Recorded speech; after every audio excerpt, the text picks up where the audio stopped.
আসসালামু আলাইকুম everyone, welcome back to my channel Bilkis kitchen blog. আজকে আবার একটি নতুন ভিডিও নিয়ে চলে এলাম। আজকের এই ভিডিওতে আমি তৈরি করব একটি সুস্বাদু ও সহজ গুঁড়া দুধ দিয়ে কালো জাম মিষ্টি। কালো জামের স্বাদ ও গুঁড়া দুধের মিষ্টতার সমন্বয়ে তৈরি এই রেসিপিটি আপনার পছন্দের তালিকায় অবশ্যই স্থান পাবে। তো চলুন দেখে নেব কিভাবে সহজে ও দ্রুত এই মিষ্টির রেসিপিটি তৈরি করা যায়। তো প্রথমেই আমি এই কালো জাম মিষ্টি তৈরি করার জন্য একটা প্লেট নিয়ে নিয়েছি। এখন এই প্লেটে এই কাপের 1 কাপ গুঁড়া দুধ নিয়ে নেব। আপনাদের কাছে যদি মেজারমেন্ট কাপ না থাকে তাহলে চায়ের কাপেও এটা করতে পারেন। আর চায়ের কাপে করলে সেক্ষেত্রে কিন্তু চায়ের কাপের আধা কাপ দিতে হবে। আর দেব মেজারমেন্ট কাপের আধা কাপ ময়দা। এরপর দেব 1 টেবিল চামচের 4 ভাগের 1 ভাগ বেকিং সোডা। এখন এই উপকরণগুলো ভালো করে একসাথে মিশিয়ে নেব। দুধ, ময়দা আর বেকিং সোডা ভালো করে এভাবে মিশিয়ে নিতে হবে। এরপর দেবো 2 চামচ ঘি। ঘিও দুধের সাথে ভালো করে এভাবে মিক্স করে নিতে হবে। আর এই কাজটা কিন্তু একটু আস্তে ধীরে করতে হবে, কারণ এই দুধের সাথে এই ঘিয়ের মিশ্রণটা অনেক ভালো করে করতে হবে, যাতে ঘি আর দুধ একসাথে ভালো করে মিশে যায়। এই জন্য একটু সময় ধরে ভালো করে চটকে চটকে এভাবে মেখে নিতে হবে।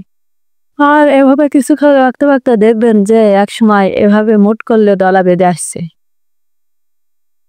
এই যে দেখেন দলা বেঁধে এসেছে, তখনই মনে করবেন যে এই দুধটা আমার পারফেক্টলি মাখা হয়ে গেছে। আর যদি মনে করেন দলা বাচ্ছে না, তাহলে আরো কিছুক্ষণ এভাবে মেখে নেবেন। এখন আগে থেকে দুধ গরম করে ঠান্ডা করে নিয়েছি, সেই দুধটা দিয়ে ডো মেরে নেব। অবশ্যই দুধটা ঠান্ডা করে নিতে হবে, গরম থাকলে কিন্তু ডোটা পারফেক্টলি হবে না। আর এই ডোটা কিন্তু বেশি নরম হবে না, বেশি পাতলা হবে না, মিডিয়াম সাইজে একটা ডো করে নিতে হবে। অবশ্যই খেয়াল রাখতে হবে যে এই ডোটা যদি বেশি শক্ত হয়ে যায় তাহলে কিন্তু মিষ্টিটা ভালো হবে না। এই জন্য সফট নরম একটা ডো তৈরি করে নিতে হবে। আর এই দুধটা কিন্তু একবারে দেয়া যাবে না, একবারে দিলে বেশি পাতলা হয়ে যেতে পারে। এই জন্য অল্প অল্প করে দুধটা দিতে হবে আর একটা নরম সফট ডো তৈরি করে নিতে হবে। আর এভাবে মাখতে মাখতে দেখবেন হাতে মেখে যাচ্ছে আর বাটিতে মেখে যাচ্ছে, তখনই মনে করবেন যে পারফেক্টলি আমার এই ডোটা রেডি হয়ে গেছে। এখন হাতে আরেকটু ঘি নিয়ে এখন সমস্ত ডোটা আমি এক জায়গায় করে নেব। যখনই হাতে ঘি কিংবা তেল দিয়ে নেবেন তখনই কিন্তু ডোটা ভালো করে ছুঁড়ে ছুঁড়ে আসবে। এই যে দেখেন এখন এভাবে হাতে ঘি মেখে নিয়ে আমি ডোটা তৈরি করে এক জায়গায় করে নেব। আপনারা চাইলে কিন্তু এখানে তেল দিয়েও করতে পারেন, কিন্তু তেল দিয়ে করলে মিষ্টির ফ্লেভারটা অত ভালো আসবে না। এই জন্য ঘি দিয়ে করলে মিষ্টির ফ্লেভারটা কিন্তু খুবই ভালো হবে। এই জন্য এই মিষ্টিটা কিন্তু ঘি দিয়ে তৈরি করাই ভালো। তেল দিয়ে করলেও কোনো সমস্যা নেই, সেক্ষেত্রে মিষ্টিটা হয়ে যাবে। এখন এই ডোটা এক জায়গায় করে আমি বেশিক্ষণ রেখে দেবো না, হাতটা ধুয়ে এসে মিষ্টিটা তৈরি করে নেব। এই যে হাতটা ধুয়ে এসেছি, এখন হাতে একটু ঘি মেখে নিয়েছি। এখন এখান থেকে অল্প অল্প করে একটু ডো নেব আর 2 হাতের তালু দিয়ে এই যে এভাবে গোল গোল করে নেব। এই যে দেখেন মিষ্টিটা কত সুন্দর হয়েছে।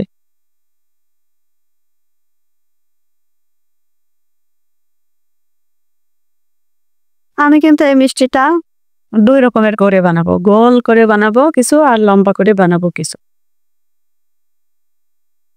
আপনারা চাইলে যে কোনো শেপে মিষ্টিটা তৈরি করতে পারেন। আমি লম্বা করে গোল করে 2 ভাবেই তৈরি করেছি।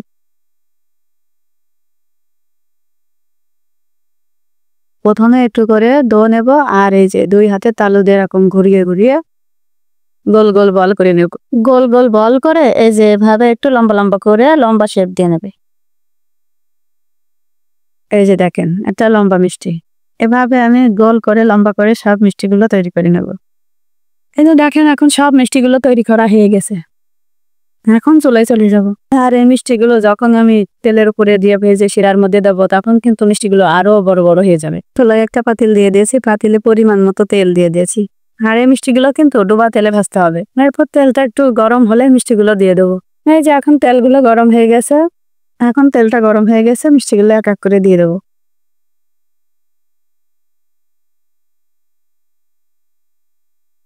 আর আমি কিন্তু ইলেকট্রিক চুলায় এই মিষ্টিটা তৈরি করছি।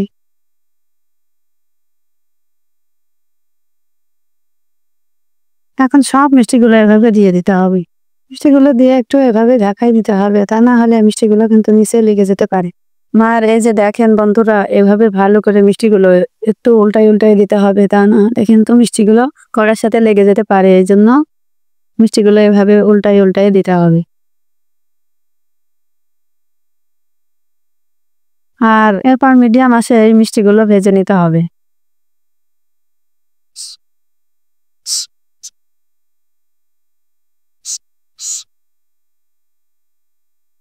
এখন এভাবে ভালো করে উল্টাই পাল্টাই ভেজে নিতে হবে।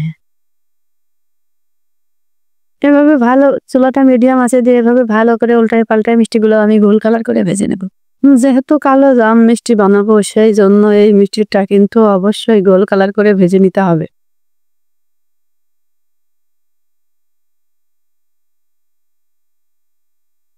আর এই মিষ্টিগুলো দেখেন ভাজতে এসে ফুলে ফুলে কত বড় বড় হয়েছে, আর দেখেন কতটা সুন্দর হয়েছে।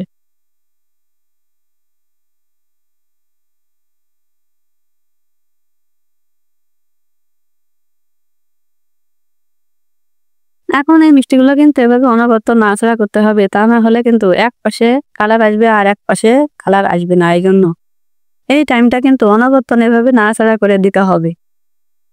এভাবে অনবরত নাড়াচাড়া করে আমি রোল কালার করে মিষ্টিগুলো ভেজে নেব।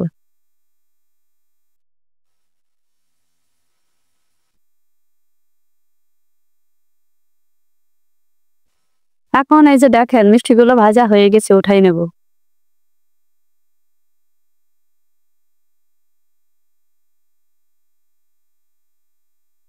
এখন উঠাই এই মিষ্টিটা একটু ফ্যানের নিচে ঠান্ডা হওয়ার জন্য রাখবো।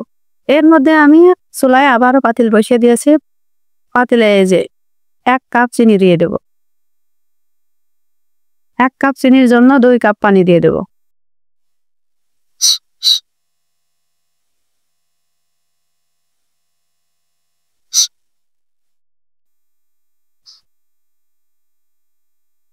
দিয়ে এভাবে চিনিটা ভালো করে নাড়াচাড়া করে গলাইয়ে দেবে।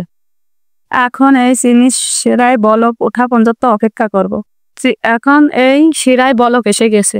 এখন এই শিরাটা কিন্তু খুব বেশি জ্বালানো যাবে না। শিরাটা বলক আসলেই সেই ঠান্ডা হতে দেওয়া মিষ্টিটা এই যে দেখেন ঠান্ডা হয়ে গেছে, কিন্তু একবারে ঠান্ডা না, হালকা হালকা গরম আছে। এখন এই হালকা হালকা গরম মিষ্টি এই শিরার মধ্যে দিয়ে দেব। দিয়ে ঢাকনা দিয়ে ঢেকে 5 মিনিট কুক করে নেব। অবশ্যই চুলাটা মিডিয়াম আঁচে দিয়ে কুক করতে হবে। 5 মিনিট পরে এই যে দেখেন মিষ্টিটা কত সুন্দর হয়েছে। দেখতে দেখেন কত সুন্দর দেখাচ্ছে, আর মিষ্টির ভিতরে কিন্তু রস ভরে টইটম্বুর হয়ে গেছে। এখন চুলাটা বন্ধ করে দেব। আর আমি যেহেতু ইলেকট্রিক চুলায় রান্না করছি, সেই জন্য এই যে দেখেন মিষ্টিটা কত সফট হয়েছে। এই পাতিল থেকে মিষ্টিটা অন্য একটা বাটিতে নামাই নেবো, যাতে শিরাটা ভালোভাবে মিষ্টির ভিতরে ঢুকে যায়। এই যে দেখেন, আর আপনারা চাইলে পাতিলটা যদি একটু গোল টাইপের হয় তাহলে কিন্তু ওই পাতিলেই রেখে দিতে পারেন। আর আমার পাতিলটা একটু চ্যাপড়াম বলে আমি এই পাতিলটা থেকে একটা বাটিতে ঢেলে নিয়েছি। নিয়ে এভাবে আধা ঘন্টা রেখে দিয়েছি। আধা ঘন্টা পর দেখেন মিষ্টিগুলো কত সুন্দর দেখাচ্ছে।